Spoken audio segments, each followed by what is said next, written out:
বন্ধুরা, শ্রমজীবী মানুষকে পরাজিত করা যায় না, তারা পরাজিত হয় না। আপনারা আজকে প্রমাণ করে দিয়েছেন। ভারতের ট্রেড ইউনিয়ন কেন্দ্রের ষোড়শ ত্রিপুরাজ্য সম্মেলন উপলক্ষে আয়োজিত আজকের এই সমাবেশের সাথী সভাপতি, মঞ্চে আসীন আছেন সংগঠনের সর্বভারতীয় সাধারণ সম্পাদক কমরেড তপন সেন, আমাদের দেশের গণ আন্দোলনের অন্যতম বরিষ্ঠ নেতা কমরেড মানিক সরকার এবং আরো অন্যান্য নেতৃবৃন্দ,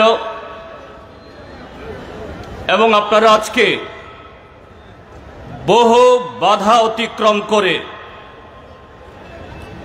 ত্রিপুরাজ্যের এই দুর্বিনীত শাসক দলকে তাদের আগামী দিনের দরজা দেখিয়ে দেওয়ার জন্য যারা এই সমাবেশে সামিল হয়েছেন, আপনাদের সকলকে লাল সালাম, নমস্কার, খুলুমখা। বন্ধুরা, আপনাদের এই কর্মসূচিকে আটকানোর জন্য আপনারা শুনেছেন, আজকেই শুধু পরিবহন তারা বন্ধ করে দেওয়ার চেষ্টা করেনি, এমনকি গুজব রটানো হয়েছিল আজকে রেল চলবে না। অনেকে ফোন করছিলেন গতকাল যে আজ 10 তারিখ নাকি রেল চলবে না। তার সাথে বিগত কিছুদিন ধরে নানাভাবে হুমকি, ধমক, এগুলো তো ছিল, যেগুলো এখন আমাদের কাছে জলবাদ হয়ে গেছে।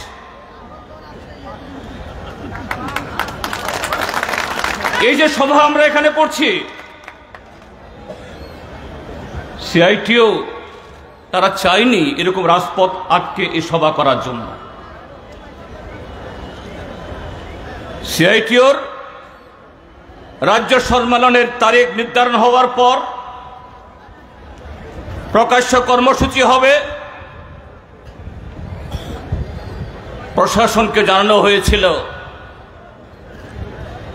আমাদের এই ত্রিপুরাজ্যের গণতান্ত্রিক আন্দোলনের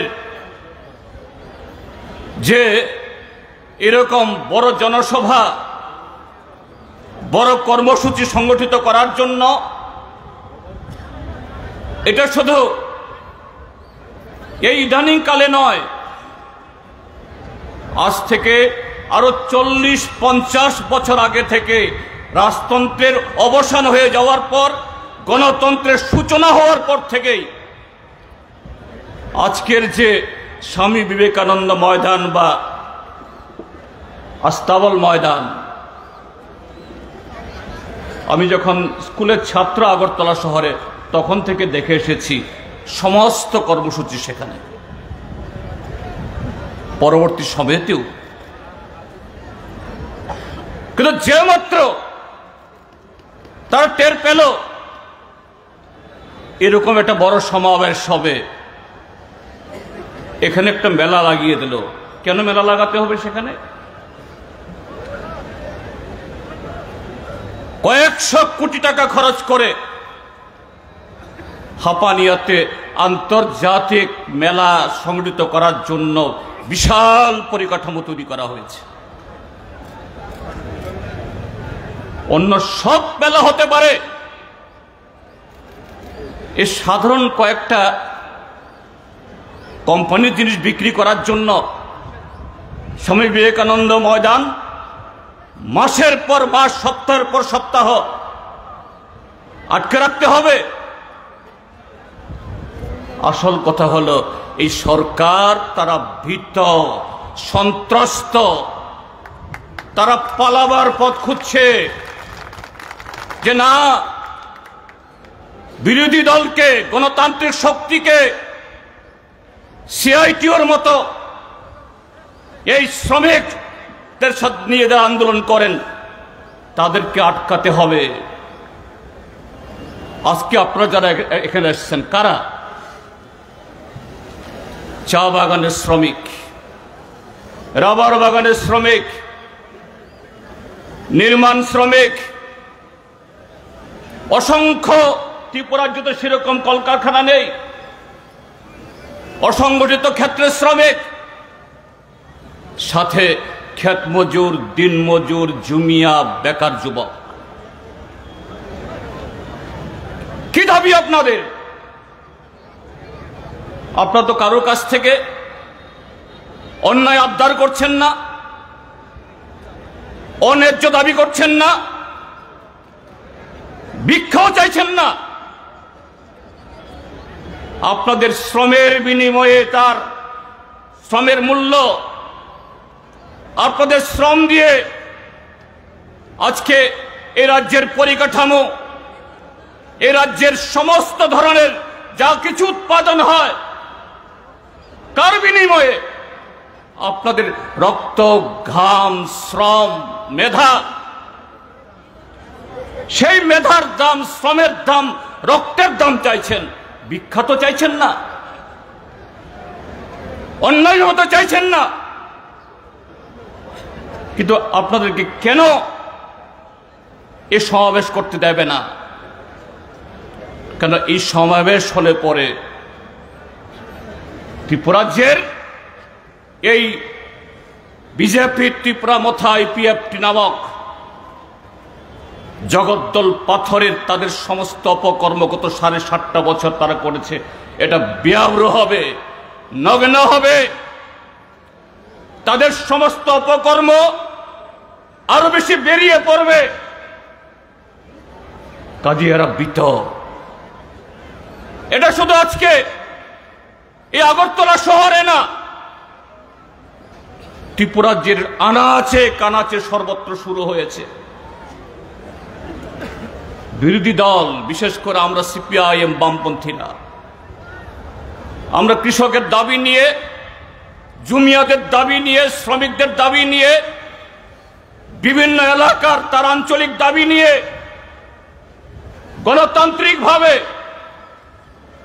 মানুষের দাবি তুলব, জনগণের দাবি উঠাবো। আমাদের রাজনৈতিক অধিকার অনুযায়ী আমরা কথা বলবো। হয়তো কোনো কোনো জায়গাতে পুলিশ লজ্জায় পড়ে অনুমতি দিতে বাধ্য হচ্ছেন, কিন্তু তারপরেও সেই সভা, শান্তিপূর্ণ সভা, গণতান্ত্রিক উপায়ে সভা, এটাকে আটকাবি কি করে? সেখানে কীর্তন লাগিয়ে দাও, কোনো কোনো জায়গায় মঙ্গলবারের শনি পূজা লাগিয়ে দাও। এটা তাদের শক্তির লক্ষণ না, শক্তির পরিচয় না, সাহসের পরিচয় না। এটা দিয়ে প্রমাণ করছে এরা দিশেহারা, এরা কিং কর্তব্য কি করতে হবে ভুলে গেছে।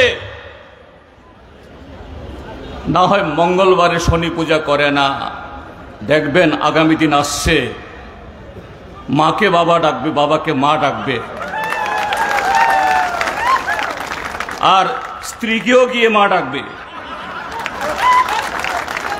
এই হলো আজকে ত্রিপুরাজ্যের ভারতীয় জনতা পার্টি, ত্রিপুরা মথা এবং আইপিএফটি। মিথ্যা প্রতিশ্রুতে, কালো টাকা, তার উপর ভর করে সরকার এসেছে। কি রাজ্য সরকার, কি জেলা স্বশাসিত জেলা পরিষদ,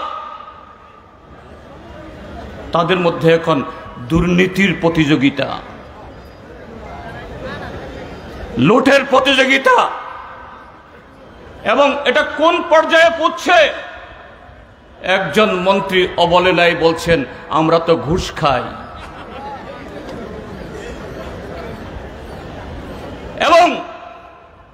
ত্রিপুরাজ্যের যুব সমাজকে তাদের এই অপকর্ম এ থেকে যাতে যুব সমাজ এরা সংঘবদ্ধভাবে লড়াই না করে, তাদেরকে তাদের চরিত্র, তাদের মেধা, এদের ইচ্ছা শক্তিকে ক্ষণিকের জন্য হলেও অন্য পথে দাবিত করে দেওয়া যায় কিনা। আজকে ত্রিপুরাজ্য সারা ভারতবর্ষের মধ্যে ওরা কথায় কথায় একটা কথা বলে, এক ত্রিপুরা শ্রেষ্ঠ ত্রিপুরা। অন্য কোনো ক্ষেত্রে তো শ্রেষ্ঠ ত্রিপুরা হওয়ার কোনো লক্ষণ নেই এবং সেই পথে তাদের কোনো কর্মসূচিও নেই। কিন্তু নেশা কারবারে ত্রিপুরা এখন শ্রেষ্ঠ ত্রিপুরা, শ্রেষ্ঠ ভারত। নারী নির্যাতন, নারী পাচার, নারীদের উপরে যাবতীয় অপরাধে ভারতবর্ষের স্বরাষ্ট্র মন্ত্রকের যে বাৎসরিক report, national crime report bureau, Amit Shah যে দপ্তরের মন্ত্রী, সেই দপ্তরের রিপোর্ট থেকে বেরিয়ে আসছে এই সরকারের বেআব্রু চেহারা। কাজী মানুষকে বিভ্রান্ত করতে হবে, ঠেকিয়ে রাখতে হবে গণতান্ত্রিক কণ্ঠস্বর, শ্রমিকদের, কৃষকদের, যুবকদের, সমাজী মানুষের, এটাকে দাবিয়ে রাখতে হবে। প্রথম ওই বাইক বাহিনী দিয়ে এটা সন্ত্রাসের রাজত্ব কায়েম করেছিল।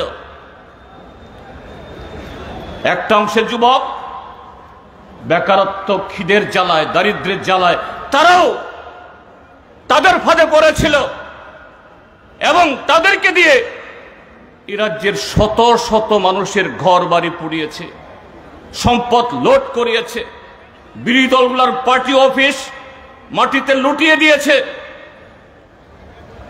এবং মানুষের জীবিকা। এখানে সিআইটি নেতারা বলেছেন কিভাবে মোটর শ্রমিক, অটো শ্রমিক, আশাকর্মী, স্কিম ওয়ার্কার, এদের জীবিকা খতম করে দিয়েছে। কাদের দ্বারা? ওই সমস্ত যুবকদের দ্বারা। তারাও বুঝতে পারছেন না ভুল করেছে,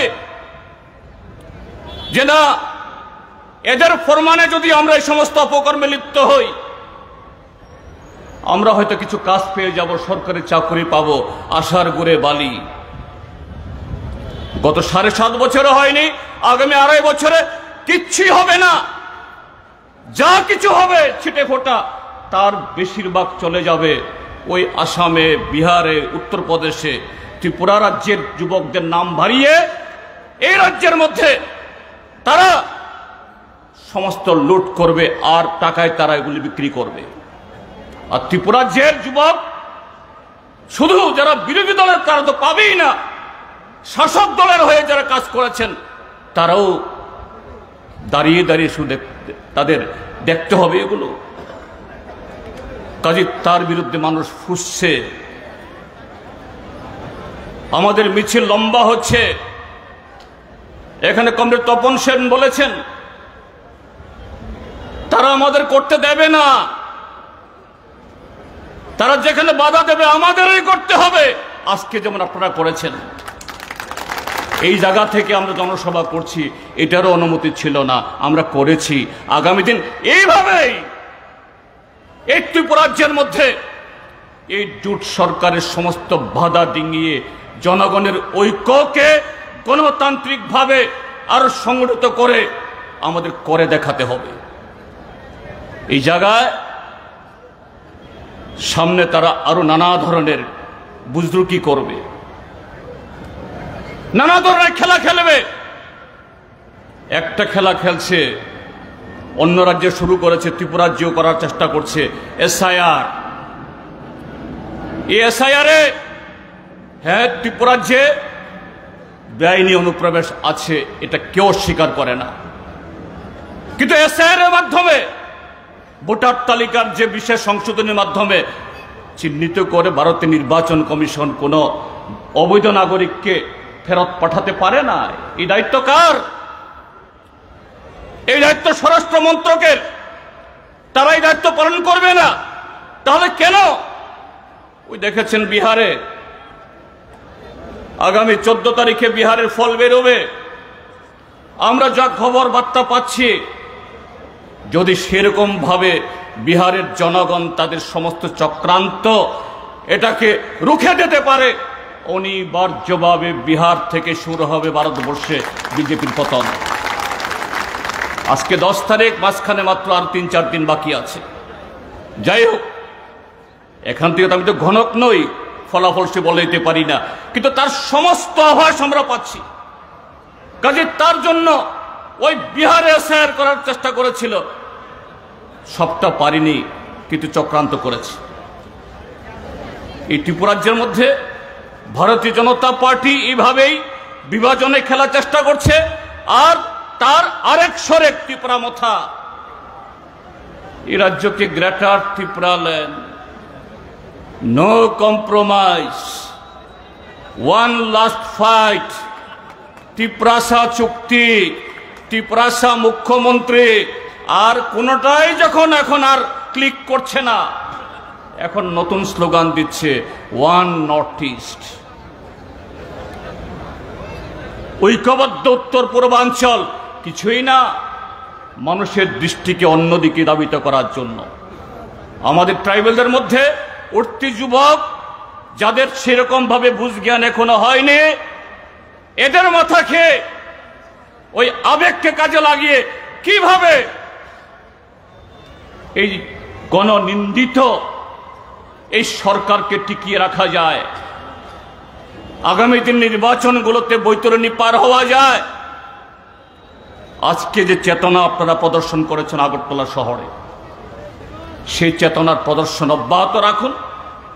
তার মধ্য দিয়েই এরকম আরো হাজারো চক্রান্ত আসুক, কি বিজেপির তরফ থেকে, কি ত্রিপুরা মথার তরফ থেকে, আইপিএফটির তরফ থেকে, এই রাজ্যের মানুষকেই সেই গণতন্ত্র পুনরুদ্ধারের মধ্য দিয়ে এই ত্রিপুরাজ্যের মধ্যে আবারও মানুষের অধিকার, শ্রমিকের অধিকার, কৃষকের অধিকার, প্রত্যেকটা নাগরিকের অধিকার সুনিশ্চিত করার জন্য সেই ইতিহাস তৈরি করতে হবে।